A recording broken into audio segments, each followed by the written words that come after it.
Welcome back नाज़रीन।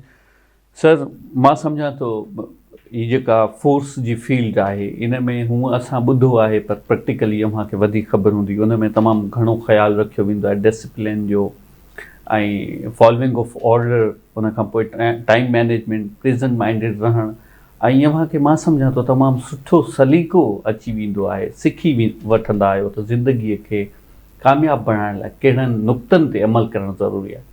थोरो ॿुधाइजो कहिड़ा फैक्टर्स आहिनि, कहिड़ा टूल्स एंड टेक्निक्स आहिनि त असीं ज़िंदगीअ खे अॻिते वधायूं कामयाबीअ सां। आर्मी जेकी आहे जीअं तव्हां ॾिसो था त हिकिड़ो माण्हू तव्हांखे जॾहिं बि सोल्जर या हिकिड़ो अफ़सर नज़र ईंदो आहे त उहो डिसिप्लिन हूंदो आहे। उन जी हलणु घुमणु ॻाल्हाइणु बाक़ी कमु करण जो जेको वे आहे बाक़ी माण्हुनि खां थोरो डिफरेंट हूंदो आहे। ऐं उहो ईअं इन करे हूंदो आहे त जेकी तव्हांजी ट्रेनिंग शुरू थींदी आहे त बेसिकली जेको ॿारु वञे थो, उहो सोल्जर आहे या ऑफिसर वञे थो, उनजी पहिरियों पर्सनैलिटी जेकी बि अथसि, जेकी सिविल पर्सनैलिटी वठी आयो आहे, उनखे कुझु करेक्टर ट्रेट्स हूंदा, कुझु हैबिट्स हूंदियूं, उहे उनजी टोड़ी वेंदियूं आहिनि, ख़तमु कई वेंदियूं आहिनि। त छो त उनखे नई शइ उनखे इनकलकेट करणी हूंदी आहे, सेखारणी हूंदी आहे। हाणे उन में ॾिसो थिए कीअं थी त उहो सिस्टम आहे हिकिड़ो, बेसिकली तव्हांजा को लेक्चर्स कोन्हनि, वे ऑफ लाइफ आहे। तव्हां जॾहिं हिकिड़े मुसलसल कंटिन्यूटी सां गुज़ारियो था, तव्हांजी सेकेंड नेचर थो थी वञे। तव्हांखे उथणो केॾी महिल आहे, तव्हांखे सुम्हणो केॾी महिल आहे, तव्हां 11 बजे खां बाद में लाइट ऑन नथा करे सघो ट्रेनिंग जे दौरान। सही। तव्हांखे सुम्हणो आहे, तव्हांखे निंड अचे थी कोन थी अचे, तव्हां 5 वॻे उथंदव, तव्हांखे नमाज़ पढ़णी आहे, उन खां पोइ तव्हांखे फिज़िकल ट्रेनिंग करणी आहे, हुन खां पोइ तव्हांखे शावर करिणो आहे, उन खां पोइ तव्हांखे नाश्ते ते पुॼणो आहे। नाश्ते जो बि टाइम आहे, अगरि तव्हां हुन ते न पुॼंदो तव्हांखे नाश्तो कोन मिलंदो, तव्हां हुन ॾींहुं भले बुख ते वञो। हुन खां पोइ तव्हांखे क्लासिस अटेंड करणा आहिनि पंहिंजा, जेकी तव्हांजी एजुकेशन आहे। उतां खां पोइ तव्हां निकिरंदव, तव्हांजी जेकी फिज़िकल ट्रेनिंग हूंदी आहे, जंहिंमें तव्हांजो वेपन आहे, जंहिंमें तव्हांजो ड्रिल शिल आहे, जंहिंखे तव्हां हलण फिरण जो तरीक़ो चवंदा आहियो, उहो आहे। उन खां पोइ तव्हांजा गेम्स शाम जो शुरू थी वेंदा, तव्हां वरी डोड़ जो जेको थोरो मुक़ाबिलो आहे उन में हलिया वेंदव।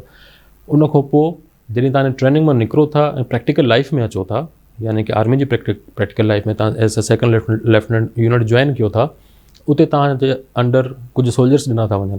त तव्हां जॾहिं पाण सेल्फ डिसिप्लिनड आहियो, पाण हिकिड़ो एग्ज़ाम्पल आहियो, त तव्हांखे माण्हू तव्हांजा जेके अंडर कमांड आहिनि फॉलो कंदा। हाणे तव्हांखे हर शइ जो ख़्यालु रखिणो आहे, पंहिंजे ॻाल्हाइण जो ख़्यालु रखिणो आहे, उथण वेहण जो ख़्यालु रखिणो आहे, लटे कपिड़े जो ख़्यालु रखिणो आहे। ऐं उन ई जॾहिं सिस्टम खे तव्हां हलायो था त उन में तव्हां सिखो छा था, टाइम मैनेजमेंट था सिखो, मैन मैनेजमेंट था सिखो, रिसोर्स मैनेजमेंट था सिखो, मल्टी टास्किंग आहे। मां सुबुह जो बीठो आहियां त पेटी में बीठो मां क़ुरान मजीद जी तिलावत थो कयां, जुमे जो ॾींहुं आहे त मां वाइस थो वेठो ॾियां मौलवी वांगुरु। हुन खां पोइ अगरि शाम जी गेम आहे त मां कंहिं गेम में एज़ अ खिलाड़ी बीठो आहियां। किथे वरी जेके तकरीरी डिक्लेमेशन कॉन्टेस्ट थींदा आहिनि, मां हुन में हिसो थो वठां। वरी जंग थिए थी, मां हुते जंग में हथियार खणी बीठो आहियां। त उहे सभु शयूं तव्हांखे बेसिकली तव्हांजी वे ऑफ लाइफ आहे, तव्हांखे सभु शयूं सेखारनि था पिया। ऐं उन में उहो सिर्फ़ु ईअं कोन्हे त मुंहिंजी मर्ज़ी आहे त हाणे मूंखे ॾसियो अथनि हे कमु, मां पंहिंजी मर्ज़ी सां कंदुसि। उहो टाइम फ्रेम आहे, हुन खां मूंखे न अॻिते वञिणो आहे न पोइ हिते वञिणो आहे। पर जॾहिं मुंहिंजी लाइफ में अची थो वञे त मां डिसिप्लिन थो थी वञां।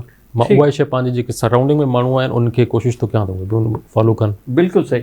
अच्छा सर, इन अव्हांजी डिसिप्लिन जो या जेके बि अव्हां फैक्टर ॾसिया, असांजी सिविल लाइफ में केतिरो इम्पैक्ट, पॉज़िटिव इम्पैक्ट रखनि था? छाकाणि त तव्हां बि रिटायर थी विया, मां सम्झां थो उहे ई आदतूं, उहे ई हैबिट्स जेके अव्हां जूं ड्यूरिंग जॉब हुयूं, हिन वक़्तु बि उहे ई हूंदियूं। ऐं अव्हां छा था सम्झो त हिकिड़ो माण्हू जेको हूअं प्रोफेशनल लाइफ में अचे थो ऐं हेॾां वरी आर्मी में बि अचे थो, इन ॿिन्ही में फ़र्क़ु हूंदो आहे? जी सर, बिल्कुलु आहे। छो त तव्हां जेकी लाइफ आर्मी में गुज़ारी आहे उहा टाइम्ड आहे। तव्हांखे ख़बर आहे त हर को शइ मूंखे टाइम सां करणी आहे। जॾहिं सिविल लाइफ में अचूं था त उहे माण्हू बि पंहिंजे टाइम सां हिसाबु कनि था, पर उन्हनि जी जेकी चवंदा न त टाइम लाइन आहे या डेड लाइन्स आहिनि, उहे डिफरेंट आहिनि असां खां। उहे अॼु न थींदो सुभाणे बि करे सघंदा, सुभाणे न थींदो परीं बि करे सघंदा। पर मां फ़ौजी आहियां त आउं सुभाणे परीं जी कोन सोचींदुसि, मूंखे अॼु ख़तमु करणी आहे। हाणे अगरि उहो मूंखां अॼु नथी थिए त पोइ मुंहिंजो फेल्योर आहे ऐं मां पंहिंजो मूंखे ज़मीर मलामत करणु शुरू कंदो त तूं फेल थी वई, तूं छा कयो अथई, मूंखे उहो शइ कोन करणु ॾींदो। पर जॾहिं असां अचूं था ऐं ॿिनि माण्हुनि सां कठे, सिविल वारनि सां, असां पाण बि सिविल थी था वञूं, पोइ ॿिन्ही खे असांखे हिकु ॿिए खे थोरो माना प्रॉब्लम थिए थो। छो त उहो मुंहिंजी हैबिट्स खे उन हिसाब सां फॉलो कोन थो करे, मां हुनजी हैबिट्स खे फॉलो कोन थो करे सघां। मां चाहियां थो त मुंहिंजे हिसाब सां कमु हले, हो चाहे त मुंहिंजे हिसाब सां कमु हले। पर इन में ॾाहप या सम्झ जी ॻाल्हि इहा आहे त जेको तव्हांजो टारगेट आहे कंहिं बि शइ में आहे, तव्हां उनखे जॾहिं अचीव करिणो आहे त रस्ता ॿ थी सघनि था, लेकिन हिकिड़ो उनजो बि डेडलाइन टाइम ज़रूरु आहे। उन तरीक़े सां अगरि थी थो सघे त जेको सिस्टमेटिक तरीक़ो आहे त पहिरियों स्टेप कहिड़ो आहे, बाद में कहिड़ो आहे, लॉन्ग रन मां कहिड़ो कयां, शॉर्ट रन मां कहिड़ो करे वठां, उन शइ सां कंदव त उहे शयूं तव्हांजूं स्मूथली थी वेंदियूं ऐं उन में तव्हांखे का हिकअप्स कोन ईंदा। बिल्कुलु ॿिए तरीक़े सां कंदो त तव्हांखे लॻंदो ईअं त शायदि मां हे करे चुका, हो मूंखां रहिजी वियो। बिल्कुलु सही है, छो त उहो तव्हांजो ऑर्गेनाइज्ड कोन हूंदो। बिल्कुल सही। मैडम देखते हैं एनजीओज़ तो बहुत ज़्यादा काम कर रही हैं पाकिस्तान के अंदर, और बहुत सारी एनजीओज़ में बड़ा पोटेंशियल है, नज़र नहीं आता।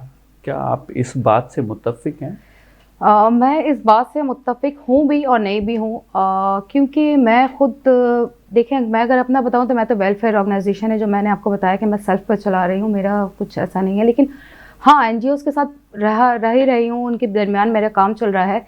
तो बात जो है वो काम कर नहीं रही जितना दिखा रही हैं, ठीक है, फोटो सेशन तक है उनका और उनको बस अपना काम बेचना है।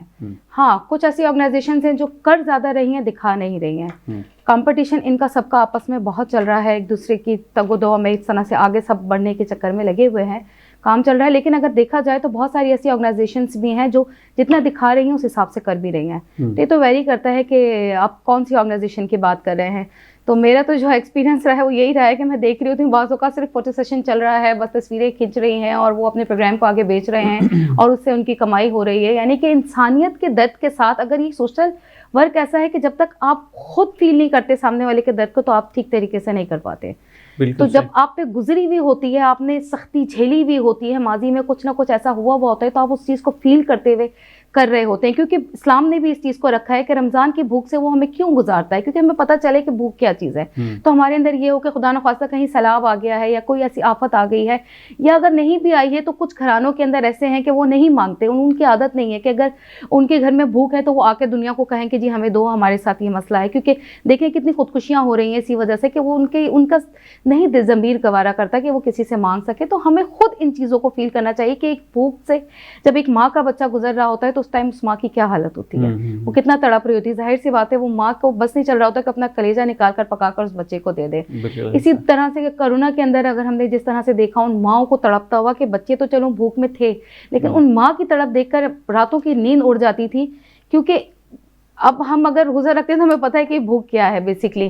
तो इस चीज़ को अगर हम खुद अपनी ज़ात पर रखकर सोचें कि हम पे अगर कोई ऐसी आफत आ जाती है या कोई भी ऐसी चीज़ आ जाती है तो हमारी फीलिंग्स क्या होंगी उस टाइम, हमारी वो तकलीफ़ क्या होगी, हम आया अपने बच्चे को उस तरह से देख सकेंगे, क्या करेंगे। तो जब किसी और पे आई है तो आपको बढ़ना है और आपको करना है उसकी मदद।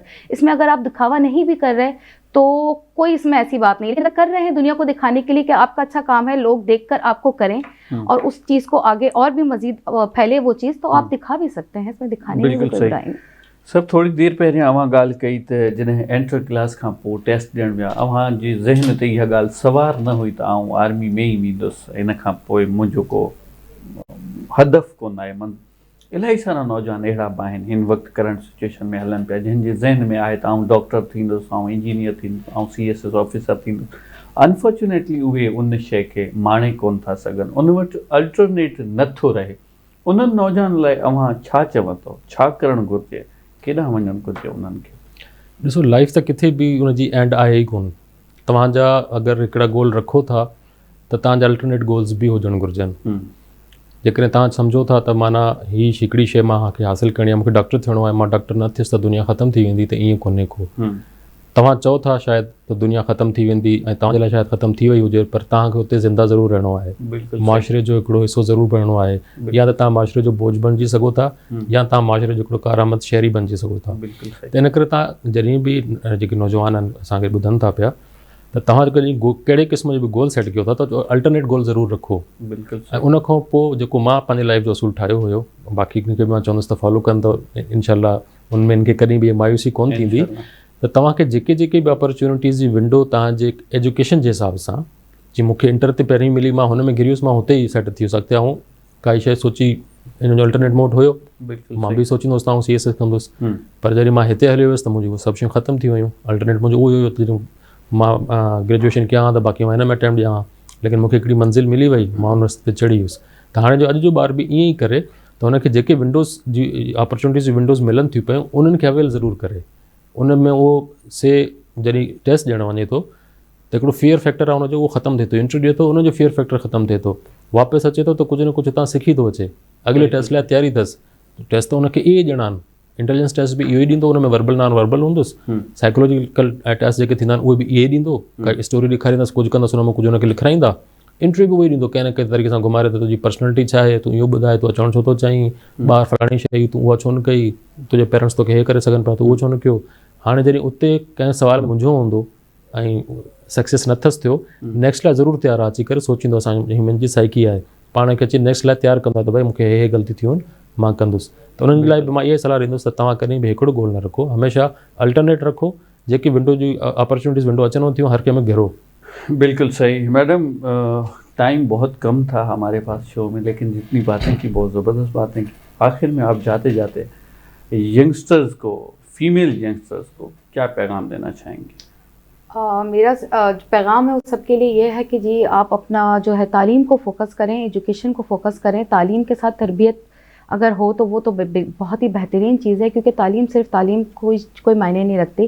और अपने आसपास लोगों का ख्याल रखें जी, एक दूसरे से मोहब्बत करें और दूरियां ना पैदा करें, क्योंकि ये दूरियां हैं वो फिर जब आपको दूर करती हैं और जब आप अकेले हो जाते हैं तो फिर आपको लोगों की ज़रूरत होती है और वो लोग फिर आपसे दूर भाग रहे होते हैं। लिहाजा आप एक दूसरे के दिल से एक दूसरे के दर्द को फील करें, एक दूसरे का साथ दें, क्योंकि ये अल्लाह ने हमें इस चीज़ का हुक्म भी दिया है और यही चीज़ है इंसानियत जो कि हमें आगे लेके चलनी है अपने साथ। तो इंसानियत अपने अंदर जो है दर्द के साथ फील करें इसको और ख़िदमत करें जितना कर सकते हैं। बिल्कुल सही सर, अव्हां जी वॾी महिरबानी। अभी असांजा असासा आहियो माशाल्लाह इन फील्ड में, ऐं इंशाल्लाह आऊं इन प्रोग्राम में भी चवां थो, इंशाल्लाह मॉर्निंग शो में अव्हां खे ज़रूरु ज़हमत ॾिबी, अव्हां सां ज़रूरु कचहरी कबी। इंशाल्लाह अव्हां जी वॾी महिरबानी, अव्हां क़ीमती टाइम ॾिनो। आख़िर में नौजवान लाइ को पैगाम छॾणु चाहींदो प्लीज़? हिकिड़ो ई आहे, वन वर्ड आहे, ऐं उहो आहे त तव्हां एजुकेशन, इन खां अलावा कुझु बि कोन्हे को तव्हां। ज़बरदस्त ज़बरदस्त। नाज़रीन, अॼु पाण कचहरी कईसीं त फोर्स में कीअं वञिजे ऐं उन जे लाइ इंस्ट्रक्शन्स बि अव्हां ॿुधियूं हूंदियूं, ऐं उहे नौजवान जेके हिकु मंज़िल खे नज़रुनि में रखी करे अॻिते वधंदा न, ऐं अनफॉर्चुनेटली उन्हनि खे मंज़िल न मिलंदी आहे त हू हारे पोइ ते बीह रहंदा आहिनि, उन्हनि जे लाइ ज़िंदगी ख़तमु थी वेंदी आहे। पर ईअं हक़ीक़त में कोन आहे। हक़ीक़त में अमीं ज़िंदगीअ में स्टेप बाय स्टेप अॻिते वधंदा रहो था, ऐं जॾहिं बि अव्हां ज़िंदगीअ में फेलियर अचे थो उनखे फेलियर तसवर न करियो, उनखे तव्हां लर्निंग तसवर करियो, ऐं लर्न कंदो आहे हर स्टेप मां माण्हू। मां सम्झां थो प्रोग्राम जे दौरान तमामु घणियूं ॻाल्हियूं थी चुकियूं आहिनि। इंशाल्लाह वरी ॿिए हफ़्ते मिलंदासीं किन गेस्ट सां गॾु। तेसिताईं पंहिंजे मेज़बान इम्तियाज़ लगारी खे ॾींदा इजाज़त। अल्लाह निगहबान।